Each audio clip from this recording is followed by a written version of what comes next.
മാർക്കണ്ഡേയ പുരാണവും ലിംഗപുരാണവും തന്ത്രത്തിന്റെ പ്രചോദനം ഉൾക്കൊണ്ടവയാണ്.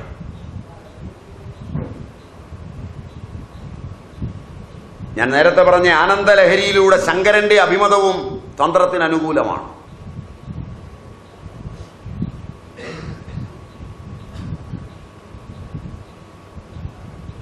ശങ്കരൻ്റെതല്ല എന്ന് ആധുനിക പണ്ഡിതന്മാർ ശഠിക്കുന്ന ശക്തമോദവും ശങ്കരന്റെയാണ്.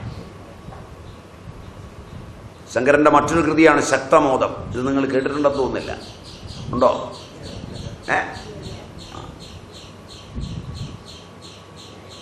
ഭഗവാൻ ശങ്കരൻ്റെതാണ്. ശങ്കരൻ ശാരീരിക ഭാഷ്യത്തില് ഷഡ്ചക്രങ്ങളെ സ്വീകരിക്കുന്നുമുണ്ട്. പനോളിക്കും മറ്റും അഭിപ്രായമുണ്ട് ശങ്കരൻ തന്ത്രമതത്തിനെതിരാണ്. ശാരീരിക ഭാഷ്യം ശ്രദ്ധിച്ചു വായിച്ചാൽ 6 ചക്രങ്ങളെയും അദ്ദേഹം സ്വീകരിക്കുന്നുമുണ്ട്. ബാണഭട്ടൻ, ഭവഭൂതി എന്നിവരും തന്ത്രത്തെ സ്വീകരിക്കുന്നുണ്ട്. ബ്രാഹ്മിലിപിക്കും ദേവനാഗരിക്കും തന്ത്രത്തിന്റെ പ്രചോദനമുണ്ടെന്ന് ജോഗേഷ് വിദ്യാനിധി അഭിപ്രായപ്പെടുന്നുമുണ്ട്.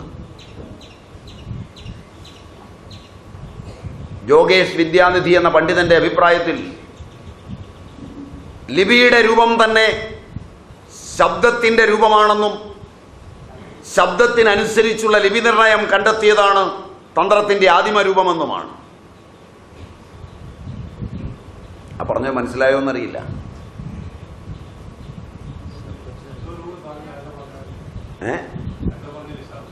അതുപോലെ തന്നെ നിങ്ങൾ ആ എന്ന അകാരം ഉച്ചരിക്കുമ്പോൾ ദേവനാഗരിയിലെ അകാരത്തിന്റെ രൂപം സംജാതമാകുന്നുവെന്ന്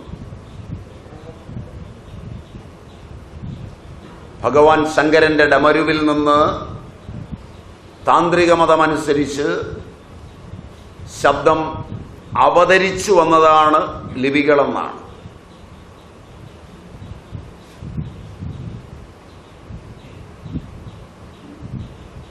ശബ്ദത്തിന്റെ സ്വരൂപധ്യാനത്തിൽ ഇത് ചിന്തനീയമാണ്.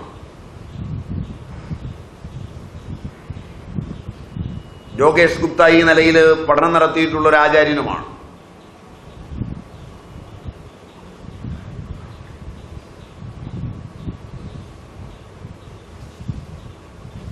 ദേവതകളുടെ പെയിന്റ് ചെയ്തിട്ടുള്ള രൂപങ്ങൾ പണ്ടുണ്ട്. അതിലൊന്ന് ദേവനാഗരയാണ്. സിന്ധു നദിയുടെ സംസ്കാരത്തിലും മറ്റും ഇതിൻ്റെ അവശിഷ്ടങ്ങൾ നിങ്ങൾക്ക് കാണുകയും ചെയ്യാം.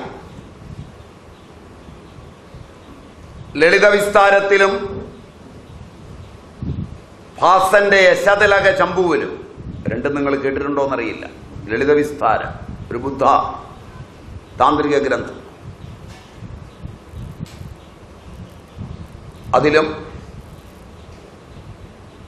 യശതിലക ചമ്പു ഭാസന്റെയാണ്. താന്ത്രിക ആചരണങ്ങൾ വേണ്ടുവോളമുണ്ട്.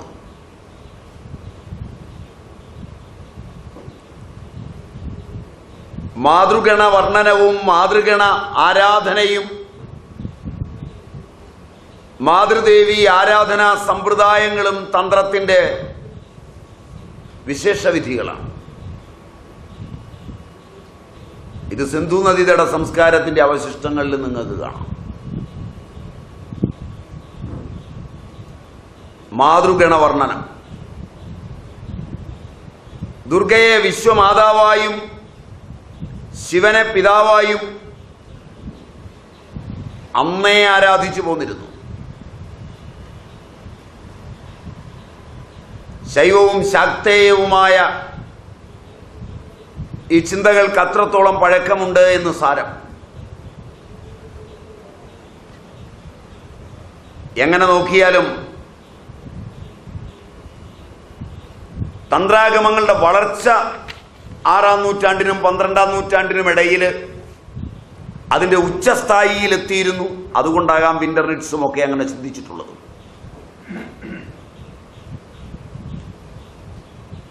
വിന്റർനിറ്റ്സ് തന്റെ വാദം 7-ാം നൂറ്റാണ്ടിന് മുമ്പ് തന്ത്രസാധനയുടെ ശരിപ്പകർപ്പില്ലായിരുന്നു എന്ന് സമർത്ഥിക്കുന്നതിന് സുവർണപ്രഭാസവും മഹാമയൂരിയും ശരിയായ തന്ത്രമല്ല എന്ന് വരെ പറഞ്ഞു വയ്ക്കുന്നുമുണ്ട്. രണ്ട് പ്രാചീന തന്ത്രങ്ങളാണ് സുവർണപ്രഭാസവും മഹാമയൂരിയും. മഹാമയൂരി തന്ത്രം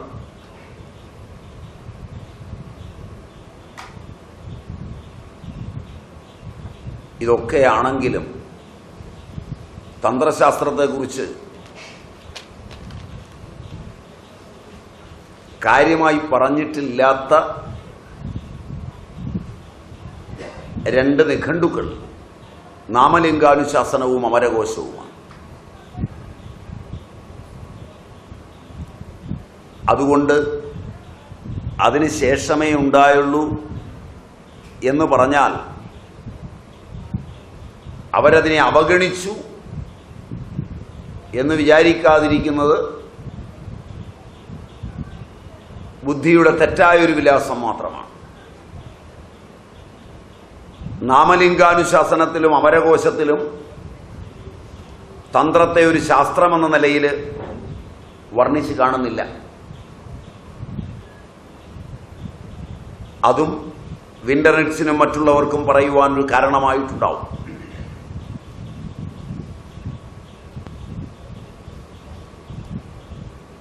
പിന്നെ തന്ത്രത്തെ തെറ്റായി കാണുവാനും തന്ത്രം പതിച്ചവർക്കുള്ളതാണെന്ന് പറയുവാനുമുള്ള കാരണം സൂതസംഹിതയാണ്.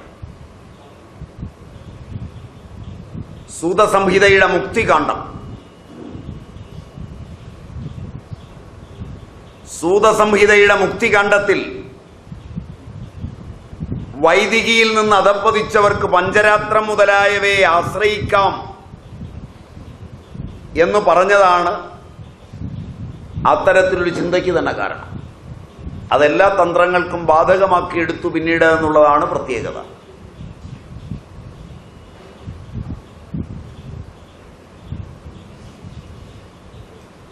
അതിൽ നിന്നും വൈദിക ജീവിതത്തിന്റെ സ്വാധീനം കുറഞ്ഞപ്പോൾ മാത്രമാണ്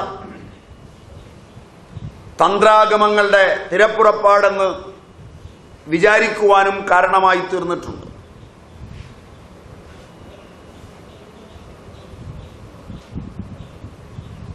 ഇനിയും തന്ത്രങ്ങളിലെ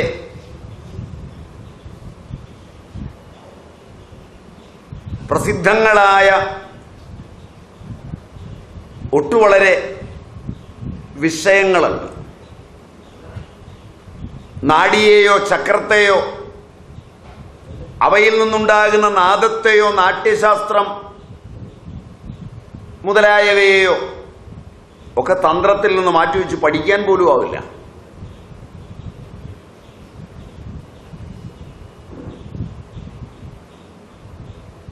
നാഡി, ചക്രം,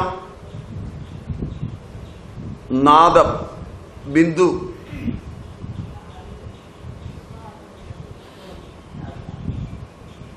എന്നാൽ ചിലർ നാട്യശാസ്ത്ര ഗ്രന്ഥങ്ങളിൽ ഇവ പ്രകടമായി പറഞ്ഞിട്ടില്ല എന്നുള്ളതുകൊണ്ട് അതിനുശേഷമാണ് ഇവയുടെ ആഗമനമെന്നും പറയുന്നുണ്ട്.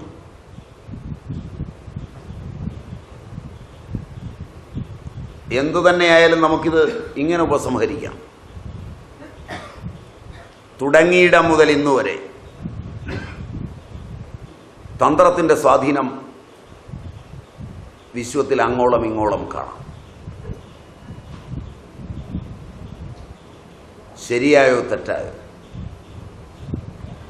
അത്രയും പറഞ്ഞ് ആ ഭാഗം നമുക്ക് അവിടെ നിർത്താം. അതിനുപോൽബലകമാണ് പറഞ്ഞു കൊണ്ടുവന്ന കാര്യങ്ങളെല്ലാം. പറഞ്ഞതിനെ ഒന്ന് സമാഹരിച്ചാൽ ബാക്കിയുള്ളതൊക്കെ എത്രത്തോളം വിപുലമായി പഠിപ്പിക്കുവാൻ എത്രത്തോളം ആളുകൾ രാപകൽ ഉഷ്ണിക്കുമ്പോഴും അന്തർധാരയിൽ ഇങ്ങനൊന്ന് തുടങ്ങിയിടം മുതൽ ഇന്നുവരെ നിലനിൽക്കുന്നു എന്നുള്ളത് ഒരു ചരിത്ര സത്യമാണ്. അങ്ങനെ നമുക്ക് തൽക്കാലം അത് വെച്ച് അടുത്ത ഭാഗത്തേക്ക് കടക്കാം. ഭാരതത്തിൽ ഇതിൻ്റെ സ്വാധീനം വളരെ വിപുലമാണെന്നും ഭാരതത്തിൻ്റെ വിദ്യാസങ്കേതങ്ങളിൽ 2/3 ഭാഗത്തെ ഏതാണ്ട് തന്ത്രം ഗ്രസിച്ചിട്ടുണ്ട്.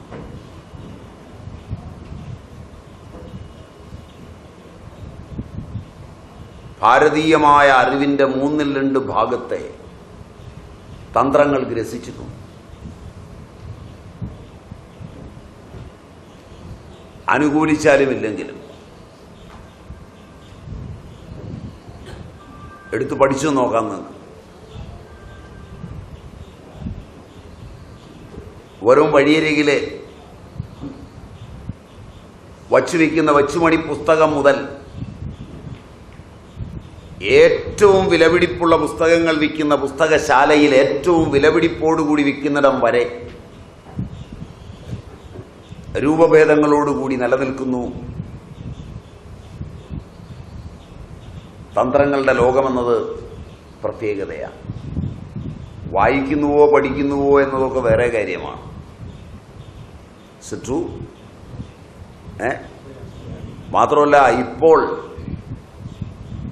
പുറംചട്ടയിൽ മാത്രം തന്ത്രമുണ്ടായാൽ തന്നെ പുസ്തകം വിൽക്കാൻ പറ്റും.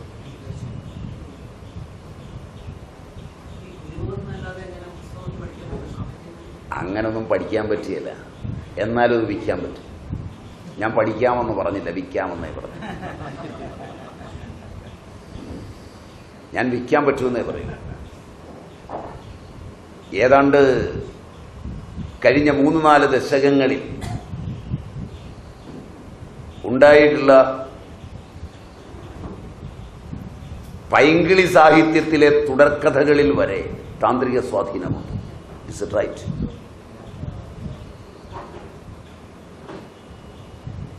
മനോരമയിൽ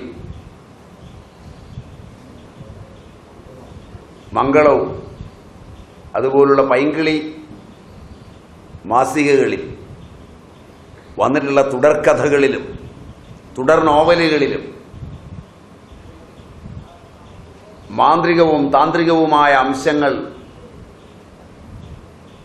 പലപ്പോഴും കടന്നുകൂടിയിട്ടുണ്ട്. Is it true? അവയാണ് നിങ്ങളെ ഉദ്വേഗപൂർവം വായിപ്പിച്ചിട്ടുള്ള കൃതികൾ, ശരിയല്ല?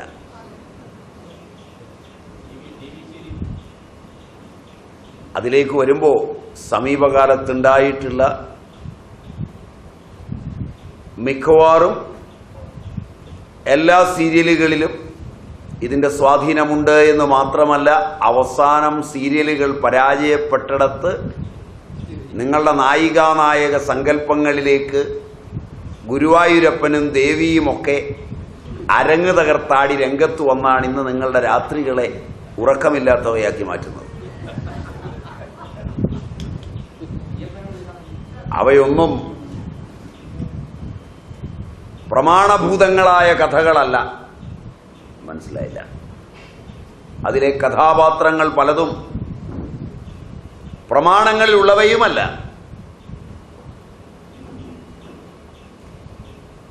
താന്ത്രികമായ അറിവിൻ്റെ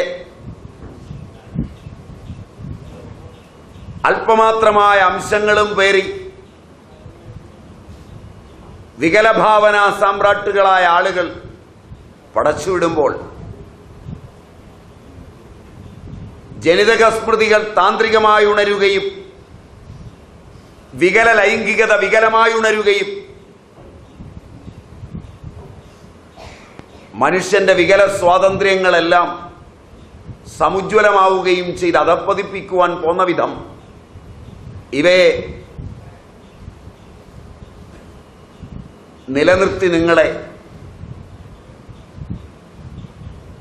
പ്രാചീനതയുടെ പേരിൽ നശിപ്പിച്ചെടുക്കുവാനും പണം സമ്പാദിക്കുവാനും കഴിയുന്നു എന്നത് അത്ര ചെറിയ കാര്യമൊന്നുമല്ല.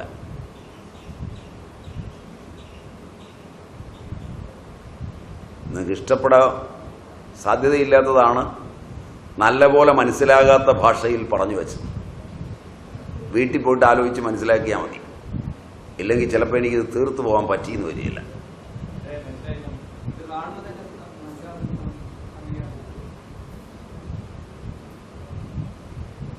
അതുകൊണ്ടാണ് ഇത് ഇങ്ങനെ പറഞ്ഞത്. ഭാഷ ഇപ്പം മലയാളം അല്ലാത്തത് കൊണ്ട് ഞാൻ രക്ഷപ്പെടുമെന്നാണ് എനിക്ക് തോന്നുന്നത്. പതിവായിട്ട് രാവിലെ വായിക്കുന്നത് മലയാളത്തിൻ്റെ സുപ്രഭാതമല്ലേ. ആ നിലയ്ക്ക് മലയാളം അത്രയൊക്കെ മനസ്സിലാകാൻ വഴിയുള്ളൂ.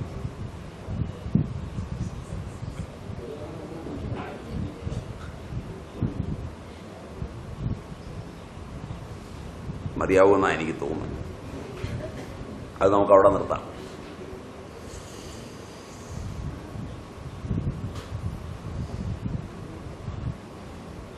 യന്ത്രങ്ങൾ, മാതൃകാമൂർത്തികൾ.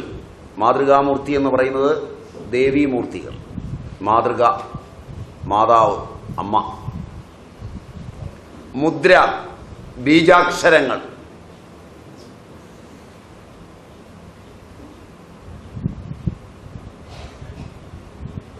ഓം, ക്ലീം, ഹ്രീം ഇങ്ങനെയൊക്കെയുള്ളതായ ബീജാക്ഷരങ്ങൾ എല്ലാം ക്രിസ്തുവിനും 3000 വർഷം മുമ്പ് തന്നെ അതിൻ്റെ വളർച്ചയിലെത്തിയിരുന്നു. തന്ത്രാചാരങ്ങളും തന്ത്രസാധനകളും വളരെ വിപുലമായ തന്ത്രസാഹിത്യത്തിൽ വ്യാപിച്ചു കിടക്കുകയാണ്. സംസ്കാരത്തിൻ്റെ വികാസത്തിൽ സങ്കീർണങ്ങളായ തത്വചിന്തകൾ ഈ സാഹിത്യത്തിൽ നിറഞ്ഞു. അതിസങ്കീർണങ്ങളായ തത്വചിന്തകളെല്ലാം താന്ത്രിക സാഹിത്യത്തിലുണ്ട്. അതുകൊണ്ട് ഉന്നത തത്വചിന്തയും വിപുലമായ അന്ധവിശ്വാസവും സങ്കീർണമായ ആത്മീയ അനുഭവങ്ങളും എല്ലാം കെട്ടുപിണഞ്ഞു കിടക്കുന്ന ഒരു സ്ഥലമാണ് തന്ത്രാഗമങ്ങളുടെ. നല്ല ത്യാജ്യഗ്രാഹ്യ വിവേചന ശക്തിയുള്ളവനല്ലാത്തവൻ അകത്ത് കയറിയാൽ പുറത്തിറങ്ങുക അസാധ്യമാണ്. അതുകൊണ്ടാണ് ഒരു ഗുരുവിൻ്റെ കൈപിടിച്ചുകൊണ്ടല്ലാതെ ഇതിൻ്റെ ലോകത്തേക്ക് കയറരുത്. കയറാൻ പറ്റിയേ ഇറങ്ങുകയില്ലാത്ത പത്മവ്യൂഹമാണ്.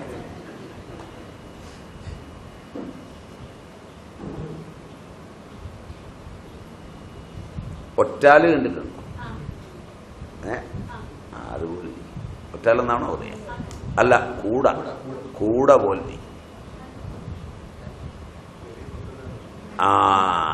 അകത്തോട്ട് കയറിപ്പോവും. നല്ല പനയീർക്കിലി കൊണ്ട് മെടഞ്ഞതാ സാധനം. വാതിലില്ല. ഒഴുക്കിനനുകൂലമായി വെച്ചാൽ വെള്ളം ഒഴുകുമ്പോൾ പതുക്കെ ആ ഒഴുക്കിനോടൊപ്പം ചെല്ലുന്ന മത്സ്യത്തിന് മാത്രം കയറിപ്പോകാൻ അത് തുറന്നു കൊടുക്കും. ഈർക്കിൽ താന്നു കൊടുക്കും. മനസ്സിലായില്ല? അകത്തേക്ക് കയറിയാൽ പിന്നെ തിരിച്ച് പുറത്തോട്ട് വരികയില്ല. ഇങ്ങനെ കണ്ടിട്ടുണ്ടോ? വരമ്പിൻ്റെയൊക്കെ വെള്ളം ഒഴുകുന്ന സ്ഥലത്ത് കൂടെന്നാ ഞാൻ പറഞ്ഞേ.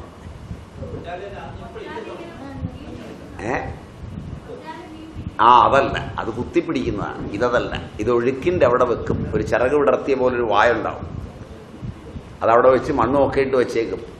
അപ്പം ഇതിലെ ഒഴുകി വരുന്ന വെള്ളത്തിൻ്റെ കൂടെ ഒഴുകി വരുന്ന മീൻ പാവം പിടിച്ചത് പതുക്കെ ഈ കമ്പ് താന്നു കൊടുക്കുന്നതനുസരിച്ച് ചിലപ്പോൾ അകത്തോട്ടങ്ങ് കയറിപ്പോവും. മനസ്സിലായില്ല? നല്ലൊരു ഗുരു ഉണ്ടെങ്കിൽ ഈ കമ്പിനകത്തോട്ട് കയറിയത് കമ്പ് താത്തി പുറത്തിറക്കി വിടാനുണ്ടാവും. മനസ്സിലായില്ല? അതില്ലെങ്കിൽ ഇതിനകത്ത് കയറിപ്പോവും, മറ്റവൻ കൊണ്ടുപോയി സാപ്പിടും. ചട്ടിക്കകത്ത് വേകും. അങ്ങനൊരു വലിയ അപകടമുണ്ട്.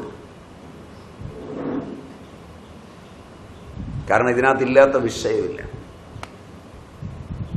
അത്യന്തഭാസുരങ്ങളായ തത്വചിന്തകളും അതിവിപുലങ്ങളായ അന്ധവിശ്വാസങ്ങളും കലർന്നാ നിൽക്കുന്നത്. അതിൽ നിന്ന് പെറുക്കിയെടുക്കണമെങ്കിൽ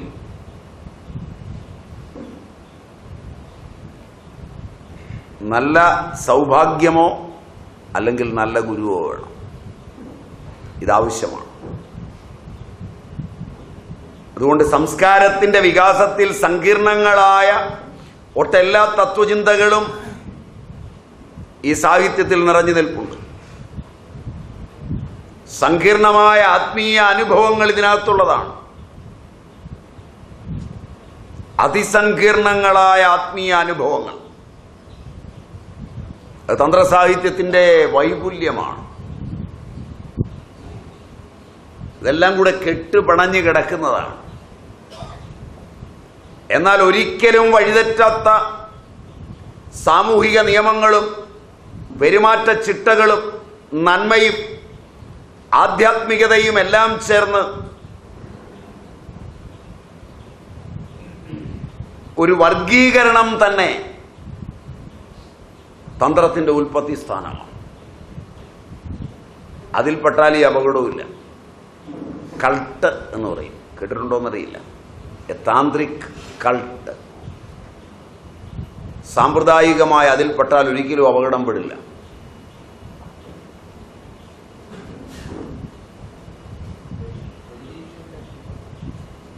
ആളുകളുടെ പേരൊന്നും ഞാൻ പറയാൻ ഉദ്ദേശിക്കുന്നില്ല. കാരണം എൻ്റെ അറിവിൽ അദ്ദേഹം നല്ലപോലെ ഈ സബ്ജക്റ്റ് പഠിച്ചയാളാണ്. അതേസമയം അദ്ദേഹത്തെ വഴിതെറ്റിക്കാൻ ചെന്നവനെ മുഴുവൻ വഴിതെറ്റിച്ചയാളാണ്. അതാണ് ആ മനുഷ്യന്റെ പ്രതിഭ. ഒരു കാലത്തെ ഇന്ത്യൻ പ്രധാനമന്ത്രിയെ വരെ വഴിതെറ്റിക്കുവാൻ അദ്ദേഹത്തിന് കഴിഞ്ഞു. അമേരിക്കൻ ഭരണകൂടത്തെ വഴിതെറ്റിക്കുവാൻ കഴിയും. അതിൻ്റെ ചരിത്രമൊക്കെ ഇനിയും ഒരു 100 കൊല്ലം കഴിഞ്ഞ് പഠിച്ചാൽ മാത്രമേ നിങ്ങളുടെ തലമുറയ്ക്ക് തന്നെ മനസ്സിലാവൂ. വിസ്മൃതിയിലാണ്ടുപോയ ഒരു മനുഷ്യൻ അയാളിൽ നിന്നല്ലാതെ അയാളുടെ ഗ്രന്ഥതല്ലജങ്ങളിൽ നിന്നും തത്വചിന്തയിൽ നിന്നും അയാളെ കണ്ടെത്തുവാനുള്ള ശ്രമം നടക്കണമെങ്കിൽ ഇനിയും ഒരു 100 കൊല്ലം കഴിയണം. അയാളും അയാൾ ജീവിച്ചിരുന്ന കാലഘട്ടവും അയാളെ കണ്ടിട്ടുള്ളവരുമെല്ലാം മറഞ്ഞു കഴിഞ്ഞാൽ മാത്രമേ അയാളുടെ തത്വചിന്തയിൽ നിന്ന് അയാളെ കണ്ടെത്തുവാൻ കഴിയൂ. 2000 കൊല്ലം കഴിഞ്ഞിട്ടും ശങ്കരൻ ഇന്ത്യൻ നഭോമണ്ഡലത്തെ പേടിപ്പിക്കുന്നുവെന്ന് ഇന്ത്യൻ രാഷ്ട്രീയ ഭിക്ഷാന്തേഹികൾക്കും നക്രതുണ്ടികൾക്കും മനസ്സിലാകുന്നുവെങ്കിൽ ശങ്കരപ്രതിഭ എന്താണെന്നിരുന്ന് ആലോചിക്കണം. മനസ്സിലായില്ല.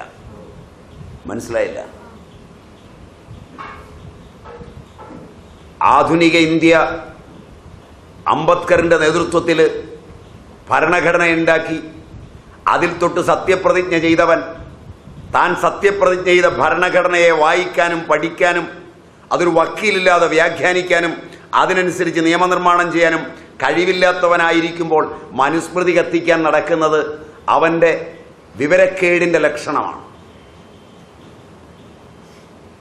എന്ന് പറഞ്ഞാൽ അവനെയും അവൻ്റെ സമൂഹത്തെയും എന്നും മനുസ്മൃതി വിരട്ടുന്ന വിധം മനുസ്മൃതി സജീവമാണ്, അവൻ്റെ ഭരണഘടന സജീവമല്ലെന്നറിയണം.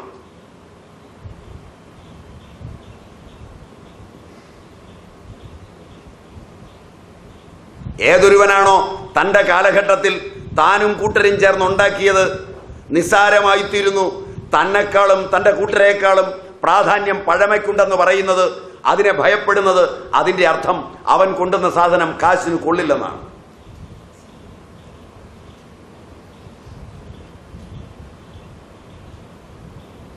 അധികാരമെല്ലാം എനിക്ക് തന്നിട്ട് അച്ഛൻ്റെ പിശാചി വീട്ടിൽ വേട്ടയാടിക്കൊണ്ടിരിക്കുന്നു, അതിനെ ഇനി ആവാഹിച്ചൊഴിപ്പിക്കാൻ, ആ രക്ഷസിനെ ആവാഹിക്കാൻ ജ്യോതിഷിയും മന്ത്രവാദിയും വേണ്ടി വരുന്നു എങ്കിൽ ഇവൻ ഭരിക്കാൻ കൊള്ളാത്തവനാണെന്നാണ് അതിൻ്റെ അർത്ഥം. മതിയാകുമെന്ന് തോന്നുന്നു. മതിയാകുമെന്ന് തോന്നുന്നു. പോരാ.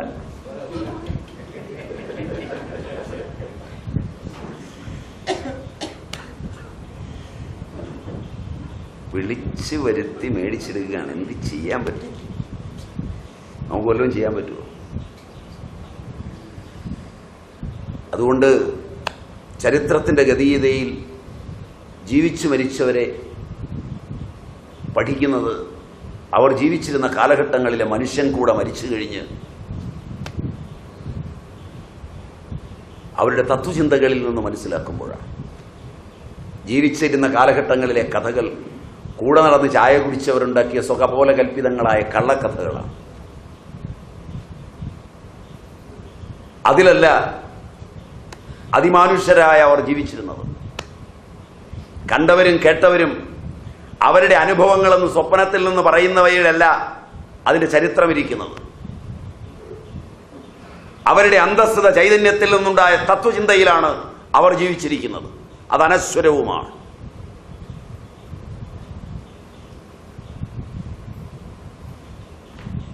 ഞാൻ കണ്ടിട്ടുണ്ട് അയാളെ.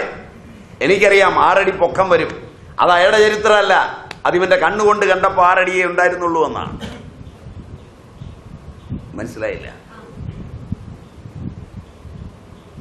എനിക്കറിയാം അയാളൊരു കാറിൽ സഞ്ചരിക്കുന്ന ഞാൻ കണ്ടതാണ്. എനിക്കറിയാം അയാൾ ഓട്ടോയിലാണ് സ്ഥിരമായി സഞ്ചരിച്ചിരുന്നത്. പലരും പലതരത്തിൽ കാണും.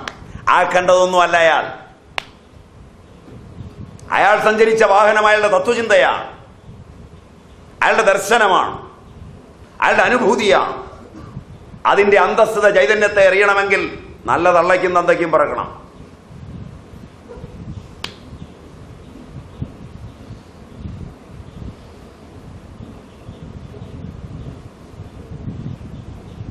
ദേഷ്യം വരുമോ?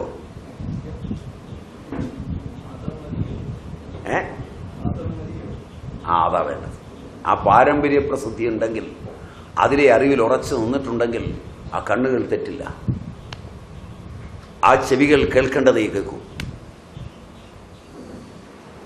അതുകൊണ്ട് തന്ത്രാഗമങ്ങളുടെ ലോകങ്ങളിലേക്ക് കയറുമ്പോൾ ഒരിക്കലും വഴിതെറ്റാത്ത സാമൂഹിക നിയമങ്ങൾ, ഉത്തമങ്ങളായ പെരുമാറ്റച്ചിട്ടകൾ,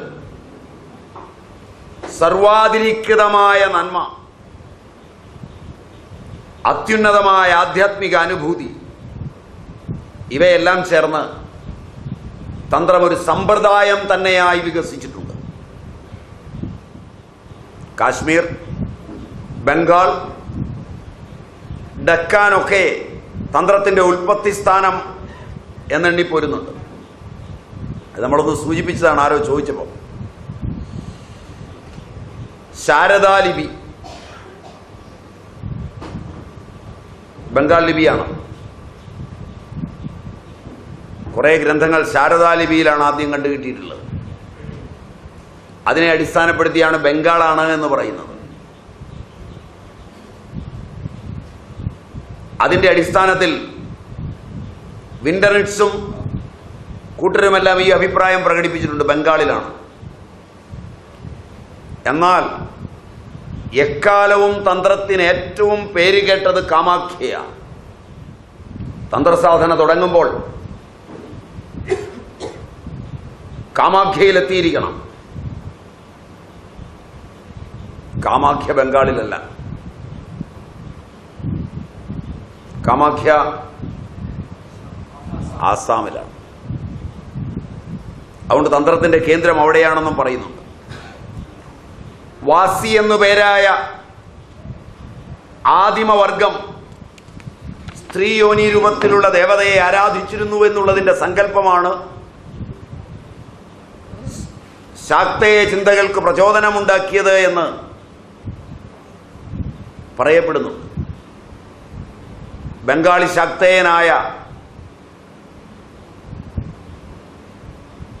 വളരെ ശക്തനും വളരെ ഉന്നത ഗവേഷകനുമായ കൃഷ്ണരാമനായ വാഗീശൻ ഈ അഭിപ്രായത്തോട് യോജിക്കുന്നു. അദ്ദേഹമായിരുന്നു ആസാമിലെ രാജാവ്.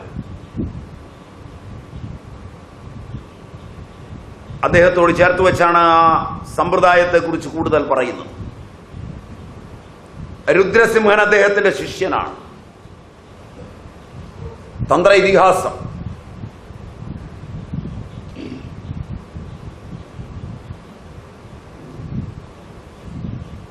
തന്ത്രശാസ്ത്ര കി ഇതിഹാസ്, അത് ആസാമിൽ ചെന്നാൽ ബോധ്യവും. ബംഗാളിലെ തന്ത്ര പാരമ്പര്യം ബലൂചിസ്ഥാൻ വരെ എത്തി. ബ്രഹ്മാനന്ദനും അദ്ദേഹത്തിൻ്റെ ശിഷ്യൻ ജ്ഞാനാനന്ദനും പ്രചരിപ്പിച്ചുവെന്നും പറയപ്പെടുന്നു. ഈ രണ്ട് പേരുകൾ തന്ത്രത്തിൽ വളരെ പ്രധാനപ്പെട്ടതാണ്. ബ്രഹ്മാനന്ദന്റെയും ശിഷ്യനായ ജ്ഞാനാനന്ദന്റെയും. സന്യാസ സമ്പ്രദായത്തിൽ വളരെ പേരുകേട്ടവരാണ്. ബംഗാളി സാധനാരീതികൾ നേപ്പാളിലും പ്രശസ്തമായിരുന്നു. ബംഗാളിലെ തന്ത്രസാധനയുടെ ഏറ്റവും ആധുനികമായ പതിപ്പാണ് രാമകൃഷ്ണൻ.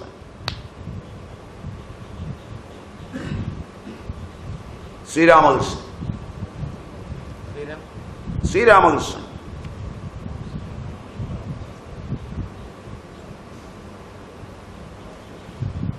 മാതൃദേവതാ ഉപാസനയുടെ സമുജ്വല താരകമാണ് അദ്ദേഹം.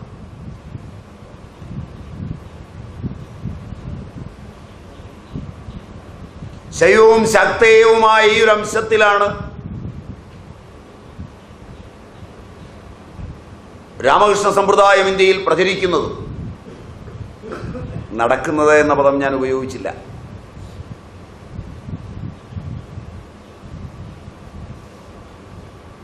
അതുകൊണ്ട് നിങ്ങൾക്ക് ദേഷ്യം വരേണ്ടതില്ല.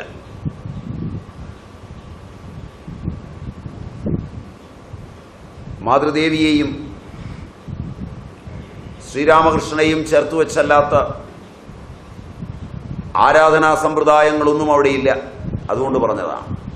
നിങ്ങൾ ശ്രദ്ധിച്ചിട്ടുണ്ടാവുമോ എന്നറിയില്ല.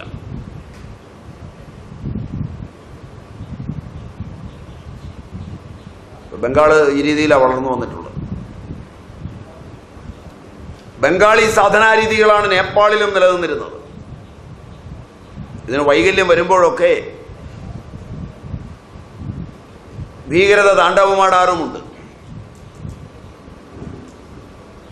ബംഗാളിൽ നിന്നാണ് ടിബറ്റിലും ചൈനയിലും തന്ത്രമെത്തിയത്. ബുദ്ധമത പ്രചരണത്തിന്റെ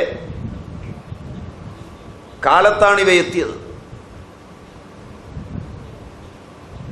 ബംഗാളിന്റെ തന്ത്രോൽപത്തി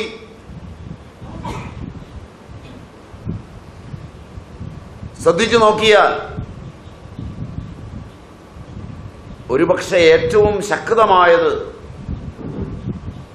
ബംഗാളത്തിലാണെന്ന് പറയേണ്ടി വരും. ബംഗാളിനെ തന്ത്രത്തിന്റെ കേന്ദ്രബിന്ദുവായി മഹാനിർവാണ തന്ത്രത്തിൽ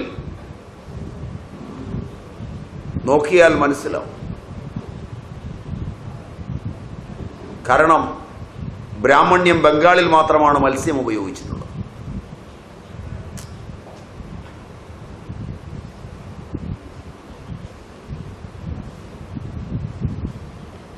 ചില ചരിത്ര പണ്ഡിതന്മാർ ഭൂമിശാസ്ത്രവുമായി ചേർത്ത് വെച്ച്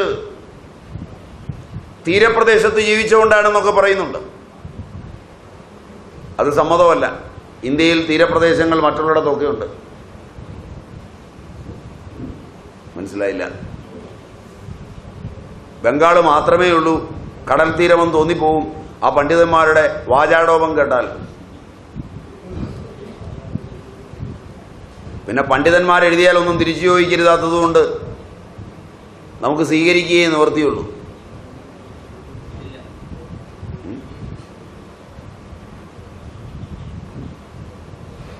മറുചോദ്യത്തിനൊരുങ്ങിയാൽ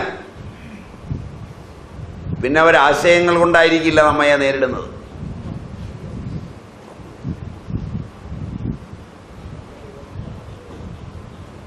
മറിച്ച് ചരിത്രപരമായും ശാസ്ത്രപരമായും പഠിച്ചാൽ മഹാനിർവാണ തന്ത്രത്തിൽ തന്ത്രാരാധനയിൽ 3 തരം മത്സ്യം പറയുന്നുണ്ട്.